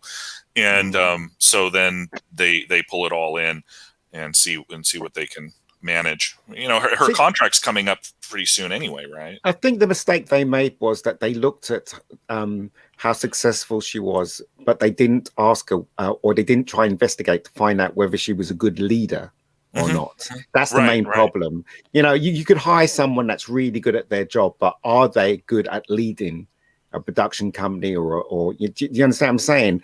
And George Lucas, didn't he give her the green light? Like, didn't he say I think that's all that she had going for her. I don't even think she was ever particularly creative or productive. It was just that George Lucas said or thought that she was, and Disney took that momentum forward. And they started doing their due diligence about 4 weeks ago and realized that she'd completely destroyed their $3 billion enterprise. But the thing is, though, even though Favreau ignores it, Favreau is a really good leader, and he's also very creative as well. So it makes sense to actually put him in charge of the Star Wars world. And no matter what people say about Mandalorian, the Mandalorian is very, very simple. And I think people needed that after the disaster of those last 3 films. They needed to see something simple. They needed to see something that was entertaining. And Favreau gave them that. And I'm not surprised that it's a huge hit. Do you know what I mean? So there you go. Right. No, I would agree with that. I think, and here Cruel pops up there and says, I've stopped watching all the rumors. And for me, I almost have as well. I've almost given up on Star Wars completely. And I think, who was it? Critical Drinker was posting something about canon and canon destruction the other day, and it's like, and it really hit home, because you can only hammer away at the base of an edifice, a cultural edifice like Star Wars or Star Trek or Doctor Who, even before, for so long before even the diehard fans are like, I just can't take it anymore. It's like, I have my headcanon.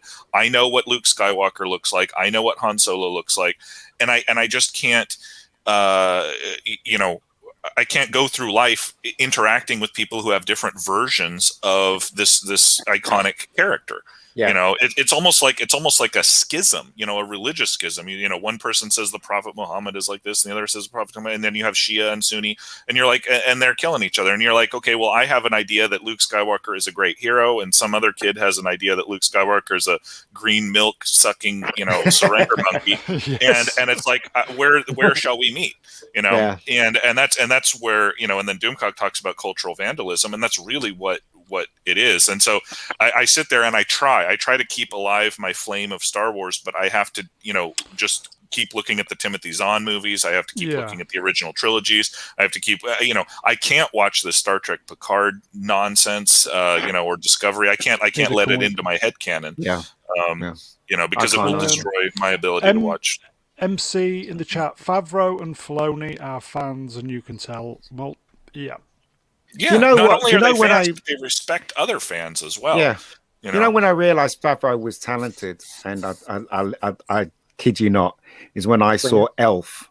When I saw Elf, I realized he was talented, because Elf is such a silly story, but he made that thing work, and it worked so well, and only a talented director could pull that off, if you know what I mean. So sure. Yeah, because a lot of Will Ferrell's stuff sort of misses, I should say. I mean, I like the guy, he's funny, but a lot of stuff misses. But Elf is like iconic. It's that one that everyone goes back to.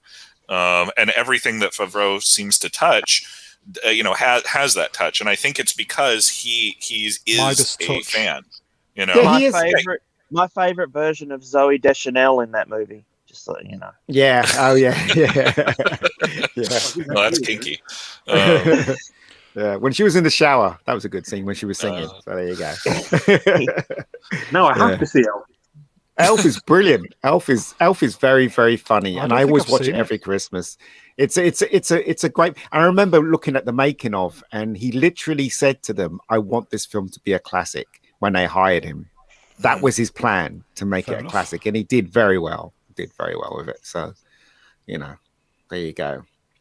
I have a lot of respect. They made a musical, didn't they? They made a musical. They made an animated series and everything. They did. But they've done well out of it. Yeah, I think that's a very astute comparison by Commander Culture about Star Wars and sort of a biblical viewpoint on it. Isn't he? It's always very good. They made a musical out of Star Wars. Very good. And the thing is, though, it is like a religion to so many people, and without even realizing it, people, they live their lives by it, more so than, say, the Bible, because it's like you say, it's modern myth, and it's about the hero and overcoming evil, etc., and it's all those tropes, and it works so well, and it's a bit more engaging than the Bible, and a bit sort of a bit more concise, shall we say? But it's I don't know what the word is really. It's indelible into culture. So many people just regard it as their heritage now, and they all do consider it as a type of religion. And this is why we've got so many conflicts and infighting, whatever, in the fandom, is because people have got different viewpoints. And I like this testament better than this testament, etc., etc. And it's so heated and so passionate, just like Bible followers. It's just like people that study and follow religion, because it rules their life, and you can't help but have it take over your opinion. Right. Well, and these. Go on, mate. Sorry, go on. No, I was just going to say, these people like CBS and Disney, they seem to want to intentionally create heretics amongst our midst, whereas before we can probably all remember a Star Trek convention or a Star Wars convention or a X-Files convention and stuff. And it's like, and everybody was there, and it was a very unifying, experience. and especially potent, I think, because maybe not all of us are the most social people, and so when we're out there being geeks, and so when we're out there amongst our own people, it's a very good feeling. And then these, for lack of a better term, the jocks, the big guys on the playground, the ones with money, come in and kick sand in our face, and we start seeing each other as the bad guys, the heretics, the enemies, because it's like no, there is no Rey Skywalker. Oh yes, there is a Rey Skywalker. It's like there can't be a Rey Skywalker because that doesn't make any sense, and all this kind of and it sows division, and that's why I call it a culture war, because it's intentional. It's an attack on our unity. It's an attack on our collective will, on our collective vision, and you need that in order to actually progress with a lowercase p, and when you put a capital P, progress, on top of this sort of assault on culture and the people who make that culture up, it's I don't know, it's evil, and so we are fighting against it as best we can. They want to burn down the stuff that we, the canon of things, don't they? That's what they want to do. They want to burn it down instead of replace their false idols. Yeah.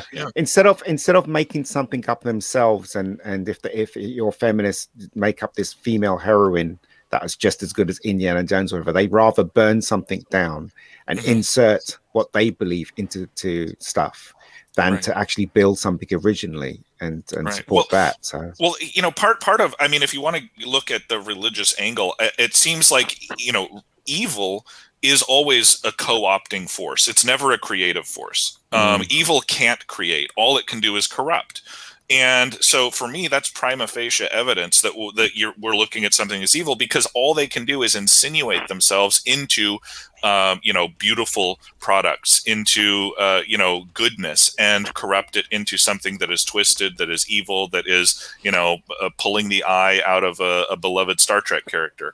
And that's all that they do. If you we were talking earlier about Luther, right? I mean, as far as I know, that's an original character. That's something that had never been done, and so everyone looks at it, everyone likes it, everyone enjoys it. But if they had taken Sherlock Holmes and said, "Oh, Idris Elba is just Sherlock Holmes," or like they did with the girl Sherlock Holmes, or whatever, I didn't follow that. And it's just we're just going to destroy this character and dump all over it, because that's all we know how to do. These people are painfully creatively bankrupt, geez, I mean, MegaGeek, you're a very creative guy. I mean, I'm sitting here reading your IMDb while we're talking, and I'm like, see, this is what creativity is about. These are the people that need to be put up and out to, spread our culture, the cultural canon, the cultural mythos. But instead, they have these people that come in and just destroy it, like children, like petulant children are the people that are running this, and it's only a matter of time, to go back to the original topic, before the people who are actually bankrolling this realize we're losing a lot of money. And you're going to find true believers in that group, but you're also going to find, I think, a larger amount of people who just want the bottom line. And that's the silver lining in this whole culture war, is that we have to be able to win, because the bottom line is destitution. You can't put a television program together, and we're getting to that zone where they're finding it unable to actually produce things because nobody is paying for it, nobody's watching it, nobody's buying it. And we still have to turn that leaf over, where they go back to good products, continuing with stuff like Cobra Kai. I want to see the Daredevil series continue, but more than anything, but they're only going to give us the this WB crap, Batwoman and stuff. But we'll see anyway. I've gone on too long, but no, it's all right. No, it's interesting to listen to. Very Swap Shop. Yes.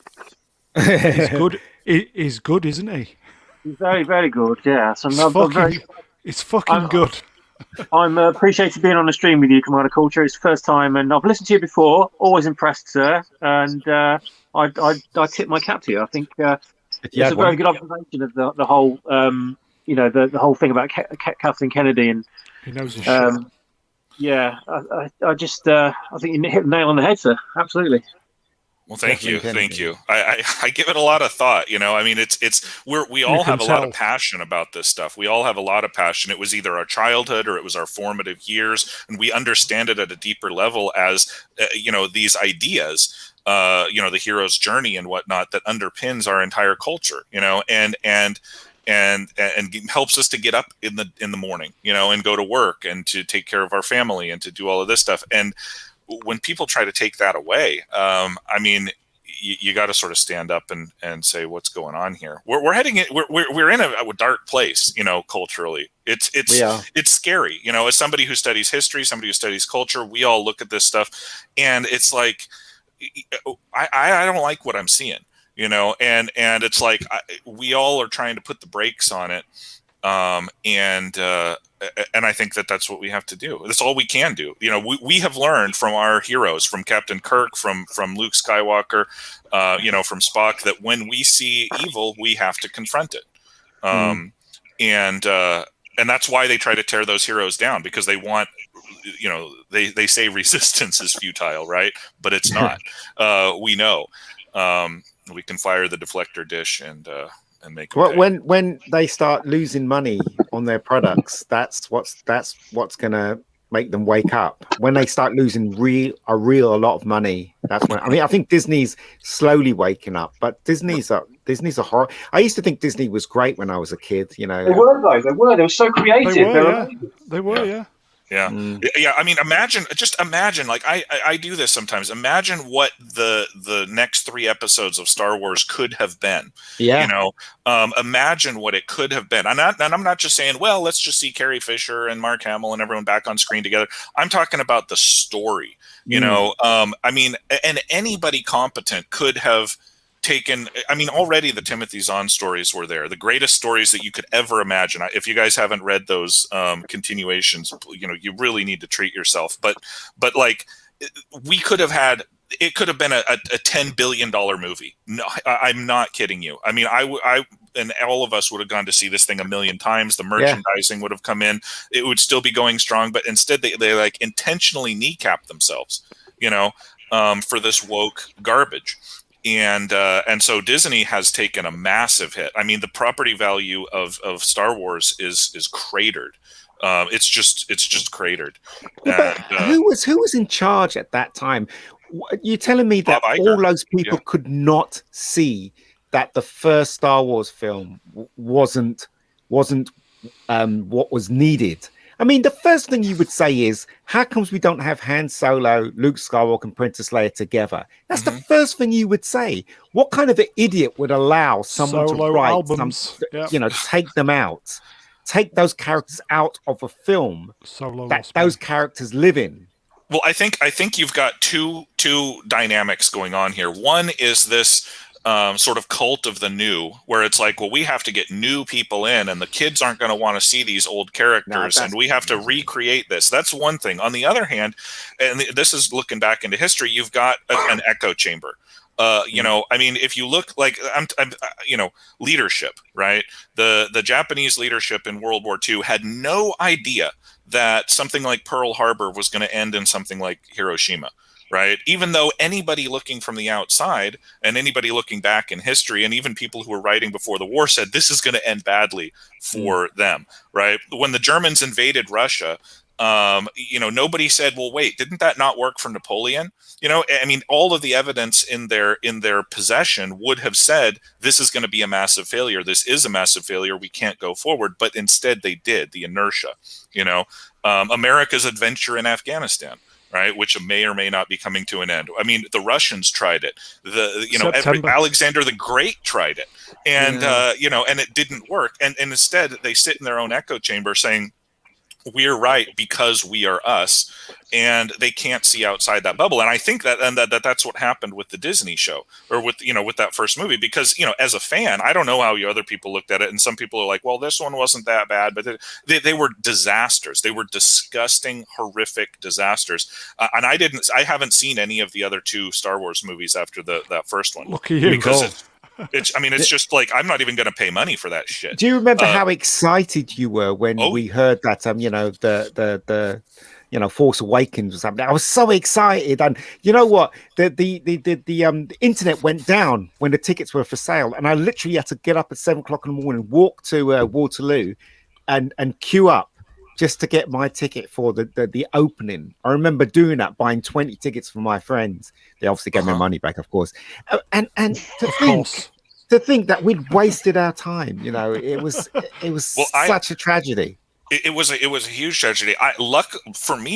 Luckily, I guess, I was sort of my disappointment was front loaded. When I heard that Disney took over Star Wars, that's when my hopes got up, because I had a bone to pick with George Lucas after the prequels. Oh yeah, and I was like, these are the people that that put together the Aladdin and Beauty and the Beast and all this great stuff. They're gonna make it work. And then when they came out a short time later and they said, oh, the expanded universe is dead to us. It doesn't exist. And I'm not like the biggest expanded universe, but it's like I was expecting when they made the movies that they were going to follow the established canon of the post Endor Star Wars world, which is the Solo twins and and all of this and the Outbound Flight and Admiral Thrawn and all of this, and they just said that's garbage. We're throwing that in the dustbin. And I said, oh my God, well at least they're going to have Admiral Thrawn or something. And when none of that came up, I said, okay, this is going to be a complete dumpster fire. This is going to be a disaster as soon as they started talking about filming it. But I was cautiously optimistic going to the theater.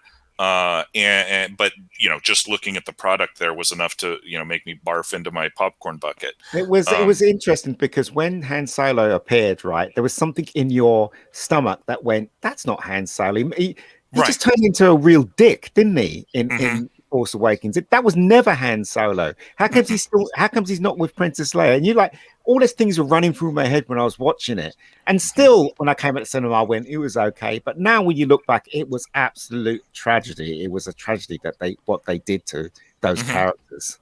It's heartbreaking when you think an absolute waste. That was an absolute waste. It was dog wank. Was it? Shall we? It was. Let me just do the chat, boys. Cruel Birab, destroying our past, bowing to devastation, broken and consumed. MC says, are they destroying our culture on purpose? Probably. Because there is a different new entertainment waiting in the wings that they are going to enforce on us. Virtual reality? Yahtzeistophobe, investors care about money, not the property. Now the property is affecting their wallets. It's been a wake-up call. Yeah. I've just posted a couple of links for Ian's films on YouTube. One's Rebecca Gold, that's the latter one. And what's the first one? Killing Zone, do you say it? Killing Zone, yeah, Killing Zone. Right. Those are Ian's own productions, so boys and girls, if you want to check those out after this, go for it. Carry on. Yeah. No, it's interesting because when you make something, it's so hard to get someone to watch it. It really is. A lot of your friends will go, I'll watch it, and then 2 weeks later go, well, what do you think of it? I haven't watched it yet. So it's really hard. But, I understand people have got lives and stuff. But just in case you have time. Bad Day back up as well. My God. No. Bad Days on the Vimeo channel. Okay. So if anybody want to watch it, that's the link there. I'm going to make you a moderator for this channel, so then when you want to post something, you can just post. Oh, okay. Because it's just easier. Yeah. Okay. I sorry to interrupt here, gents, but my time has come and I need to bounce off of the stream. Interesting, that what you said. Really interesting. Well, I'm glad you got something out of it. Hopefully. Yeah. Yeah. Very informative.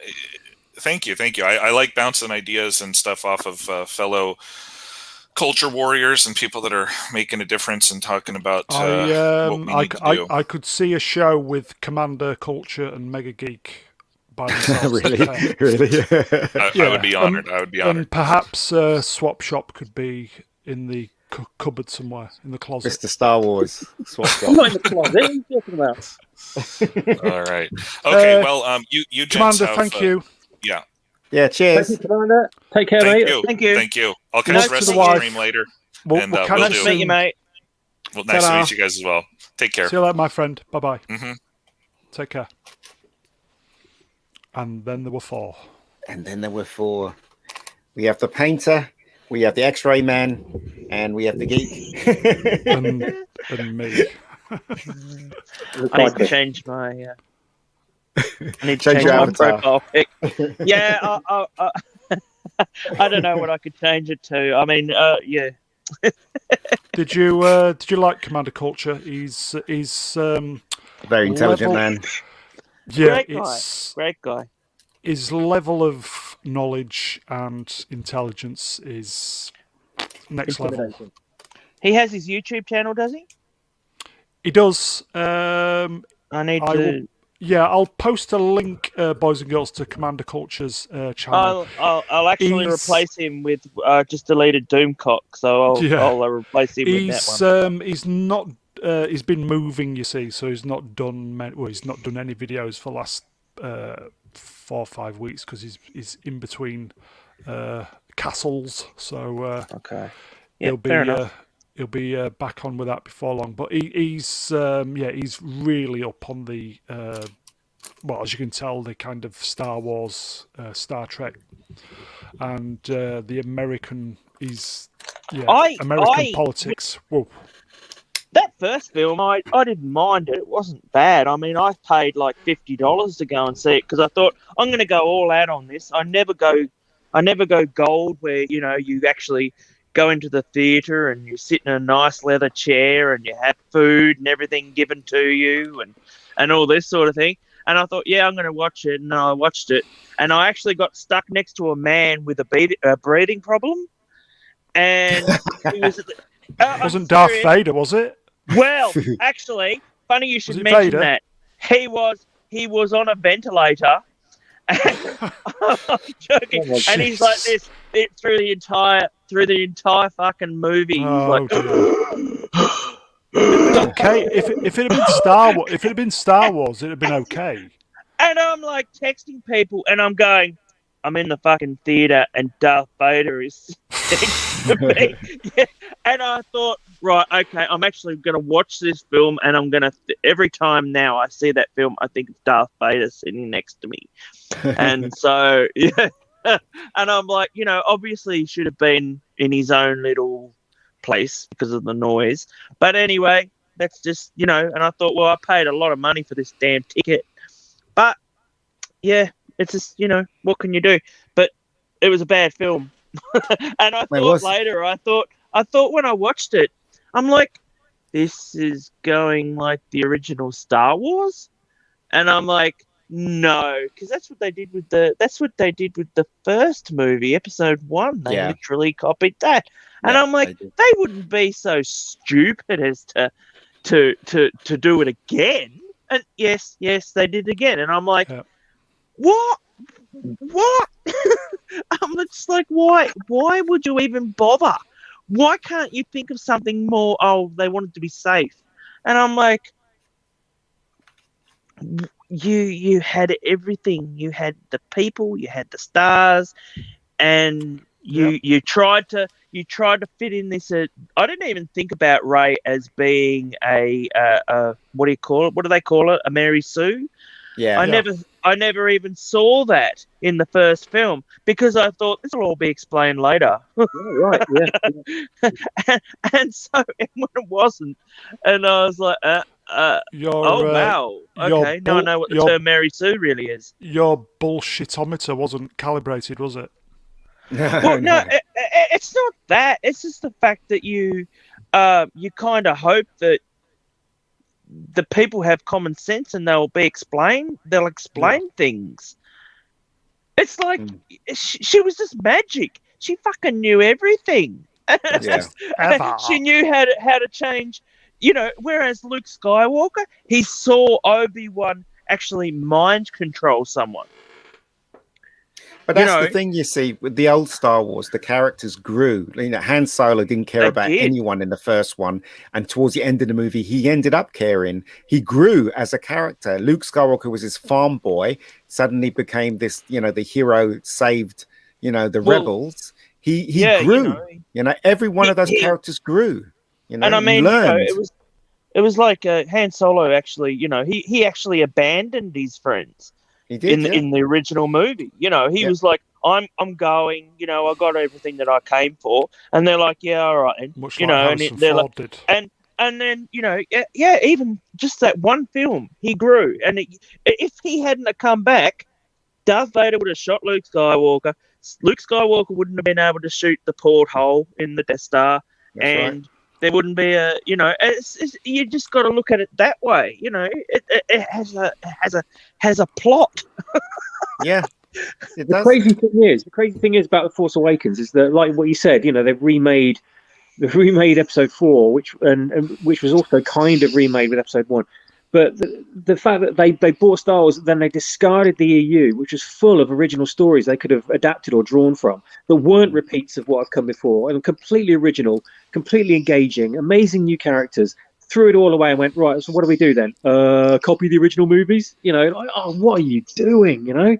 I know everybody wanted to see Finn as a Jedi, but I really wanted to see Rey as a Jedi because we'd never really seen a proper female Jedi before on screen, you know, and I thought, this is fantastic, you know. I don't know why she knows all this fucking magic shit, but she does, and so we'll find out later.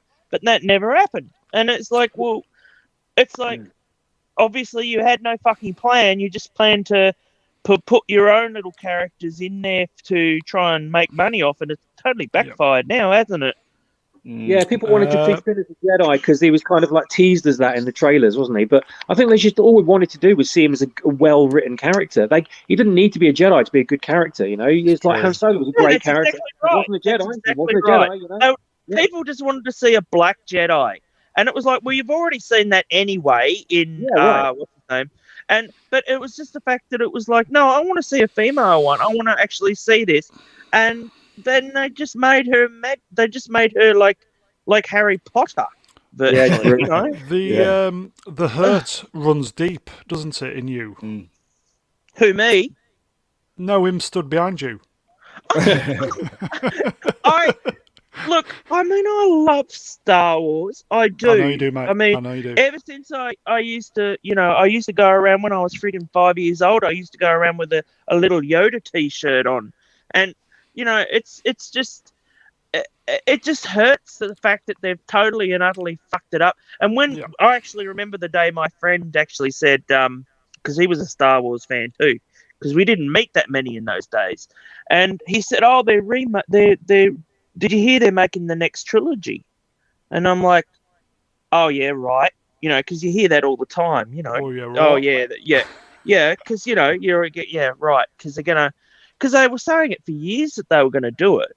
Yeah. And it never eventuated. You know, this was George Lucas was going to do it. So I was like, okay, well, I'll wait and see if they actually do it. And they did. But I was like, oh, and then I got really excited for it when it was coming out. Because I'm like, Ian, you know, I was really excited I think when it was coming out. Fair.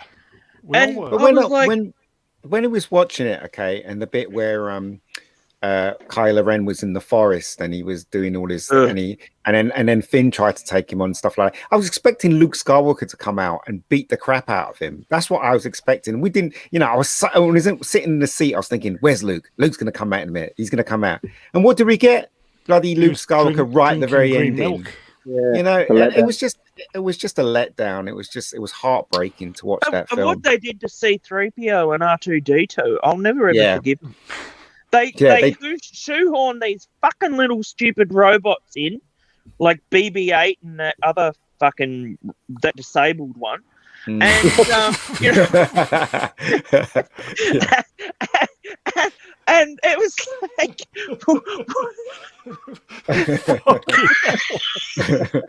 it's terrible.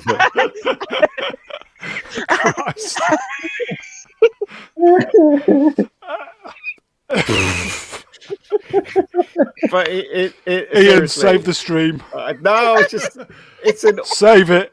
It really is awful what they did to Star Wars. It really is. It really is. What can I say?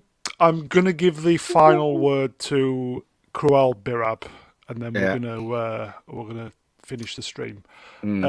Character development? Nah, we don't want that. Lol. It's true. Yeah. It's true.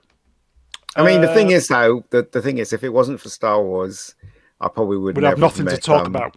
Well, exactly. I would probably never have met Swap Shop or Matt, or if There it is- wasn't for this, yep, what they're yeah, doing. So, yeah. there's always a silver lining somewhere. There isn't There is. There I, is, I think. I think really, for me, Final word, Matt. not so much for Star Wars, but Doctor Who broke me. Doctor Who was the one that broke me. And that And- chimpanzee. I still can't believe that was a chimpanzee. I just can't. The fucking That chimp poor broke chimp. you. That poor freaking chimp. I tell you, I always like a movie with chimps and midgets. Oh dear.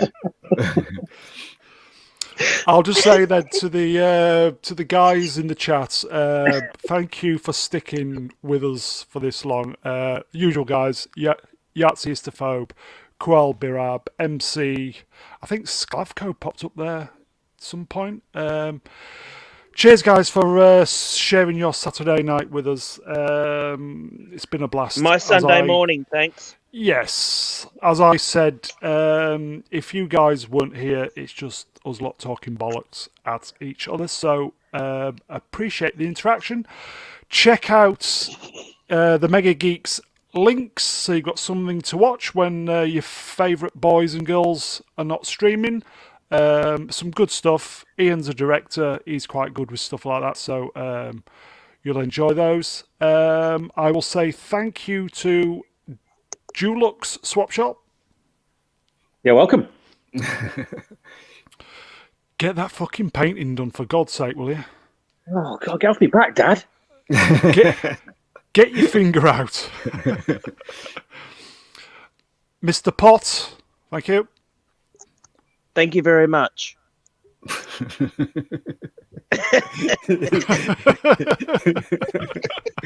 Poor old Pott.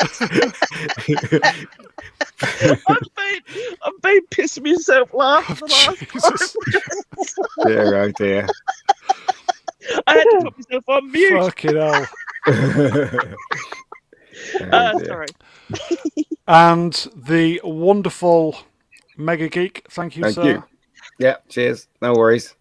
You can go to the toilet again now. So Yeah, exactly. So we'll just say thank you, boys and girls. We'll see you next time. I don't know when we're going to be back on. I think we'll probably do something special, like a Buck Rogers thing or Carry On or something. Don't know yet. So just look after yourselves, take care, and we will see you all very soon. Take care. Bye-bye. Bye.